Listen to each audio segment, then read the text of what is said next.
আসসালামু আলাইকুম। অঙ্গীকারনামা কিভাবে পূরণ করবেন যদি বুঝে না থাকেন তাহলে এখান থেকে দেখে নিতে পারেন। আপনি প্রথমেই যে গ্যাপটা থাকবে সেখানে আপনার সাবজেক্টের নাম লিখবেন। বিশেষ করে হচ্ছে যেমন যে অর্থনীতি, রাষ্ট্রবিজ্ঞান, তারপর হচ্ছে সমাজবিজ্ঞান, বিভিন্ন অনার্স বিষয়ে আপনি যেই কোর্সটা বা যেই সাব সাবজেক্ট নিয়ে অনার্স করেছেন সেই বা মাস্টার্স আপনি কোন সাবজেক্ট নিয়ে অনার্স করবেন সেই সাবজেক্টের নামটা এখানে লিখতে হবে। তারপর এখানে আপনার বাকি যেগুলো লেখা আছে কোনো পরিবর্তন না। এখানে এসে ১ নাম্বারে দেখেন, ১ নাম্বারে আপনার নাম লিখতে হবে যেটা হচ্ছে এসএসসি সনদ অনুযায়ী। তারপর আপনার পিতার নাম লিখতে হবে, মায়ের নাম লিখে সবগুলো হচ্ছে আপনার সার্টিফিকেট অনুযায়ী।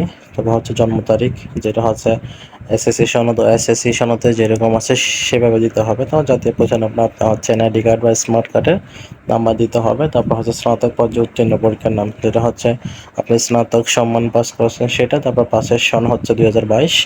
তারপর হচ্ছে রোল নাম্বার যেটা হচ্ছে আপনি চতুর্থ বর্ষে মানে 4th ইয়ারে যেটা আপনার পরীক্ষা দেওয়ার সময় যে রোল নাম্বারটা ছিল অ্যাডমিট কার্ডে সেটা লিখতে হবে। তারপর হচ্ছে আপনার যে রেজিস্ট্রেশন নাম্বারটা আছে সেটা।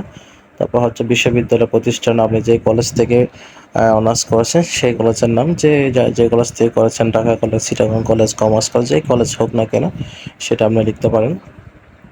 তারপর হচ্ছে প্রাপ্ত নম্বর বা সিজিপিএ, আপনার সিজিপিএ কত ছিল সেটা লিখতে হবে। তারপর হচ্ছে মোট নাম্বার বা স্কেল, আপনার মোট নাম্বার বা স্কেল 4.00 দিতে হবে, 4.00 দিবেন।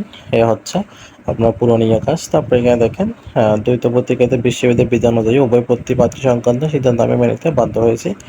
এভাবে লেখার পর আপনার এই যেখানে আছে আবেদন পূর্ণ নাম ও স্বাক্ষর, এখানে আপনার স্বাক্ষর করে দিতে হবে।